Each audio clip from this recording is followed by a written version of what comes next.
Good morning, you beautiful people. I hope you guys are having a wonderful day today. Welcome to my Gears of War 4 Insane Difficulty Guide. This is Act 1, Chapter 2, In and Out.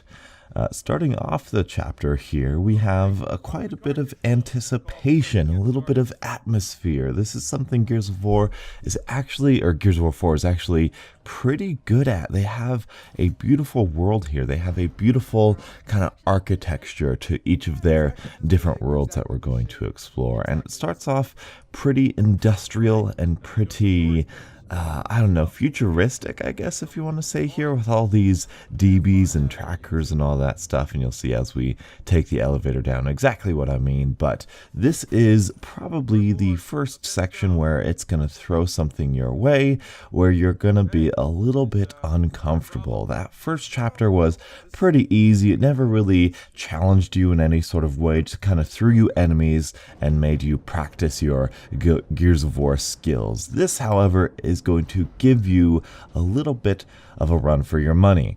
And obviously we're probably going to be playing this chapter here on this this little elevator thing. We've got tons of dialogue throughout this first section, but that is quite alright. I mentioned in my previous video that I actually don't mind the DBs, and that is completely true. I really kind of enjoy them, and not so much from a gameplay perspective, because they're pretty much the same as the Locust or the Swarm. They're a little bit different, they're a little bit more tame, but from a lore perspective, it makes a lot of sense that the COG would not find enough people to follow their rules and follow their morals and stuff. So why not make mindless robots? I really like that aspect about Gears of War 4. It really takes what was true about the original trilogy and built a world around it. It's very, very interesting. But in this act, in this chapter, we are going to be using the Fabricator, which is also something that I really quite like. And I didn't think I would like it, but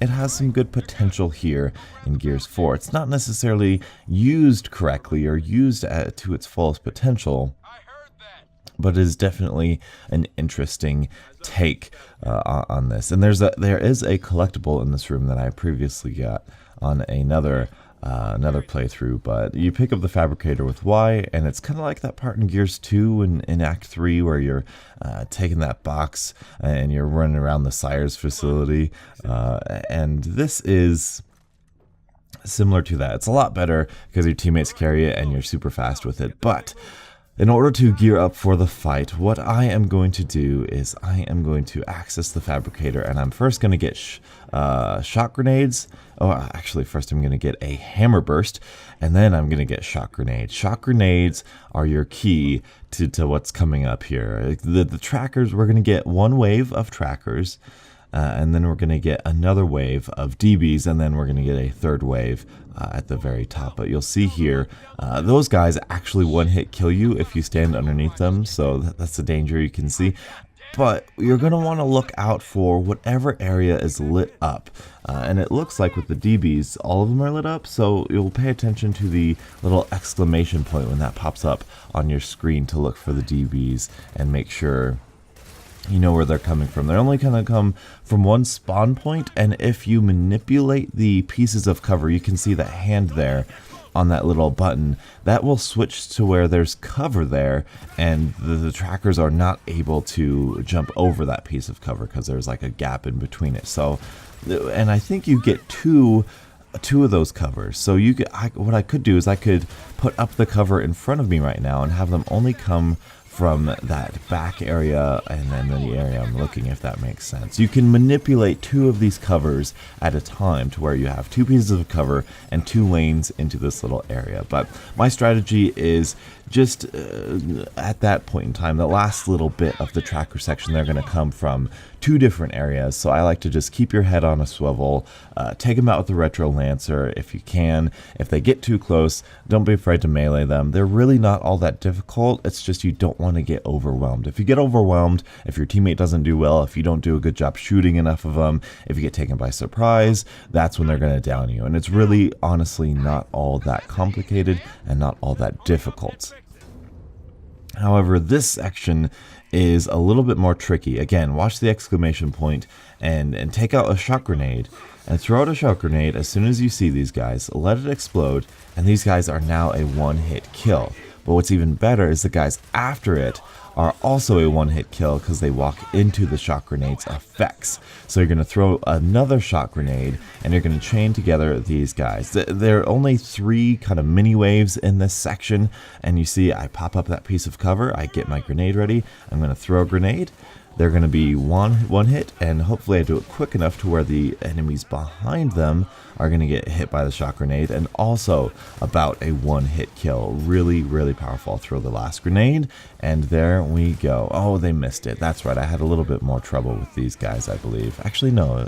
After those 2 waves are there, that's when you get the 3rd wave. That's when you get the 3rd little thing. Now, I pop up the cover, and I wish I had time to get another shock grenade in between one of those waves. In hindsight, I would probably do so in between that 1st and 2nd wave because these guys give me a little bit of trouble. And you'll see here the way the computer uses the geometry is a little bit smarter than we're used to in a Gears of War game. The guy to my left is actually capable of shooting me. Luckily, he is a dumb robot and doesn't take full advantage of that.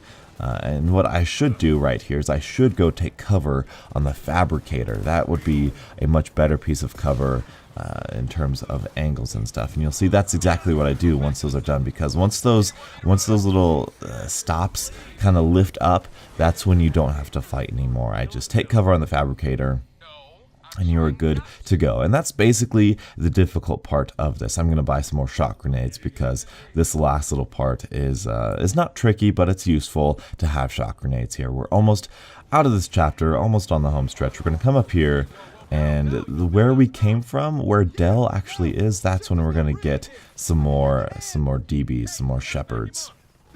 So I'll just use my typical shock grenades. It's a little bit interesting actually, because we have an advantage up here with the height here. We have the high ground, and so we really have a good angle on these guys. But it's not like the typical Gears of War cover, which is really fascinating. That was a terrible grenade throw, JD, come on.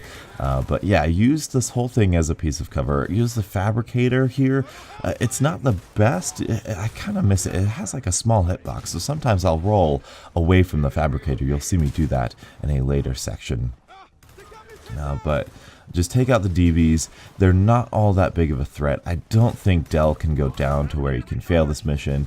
Take them out, have some fun, and enjoy the combat here, because it is an interesting elevation of combat, which is really nice. And then buy some ammo if you want. This is one of the last times you'll get to access the fabricator of this mission. I got one guy left here. You can also take the obvious cover right here to deal with these guys. I believe you can still manipulate the cover to actually bring up this section. So if you want to do that, that is also a really good strategy. And so that sounds like it. That looks like it. I'm going to buy maybe some more ammo because I've got pretty low ammo. Donuts, what are you going to do? I don't know. I think I might have more later. No, in fact, I'm going to keep it. I'm going to keep my weapons. I'm not going to waste the fabricator money for later. But that is it. That is the last section of this area. You're going to want to pick up the fabricator, Donuts. Come on now. And then you're going to want to exit this. And you're good to go. Starting off Gears of War 4 with a little heist, a little stealing, a little Robin Hood-esque sort of mission, stealing this fabricator. It's basically a big 3D printer. But anyway, that's all I have for you guys today. Thank you guys so much for watching. Until the next absolutely beautiful Gears of War 4 morning, I'll catch up with you guys later. And as always, stay beautiful.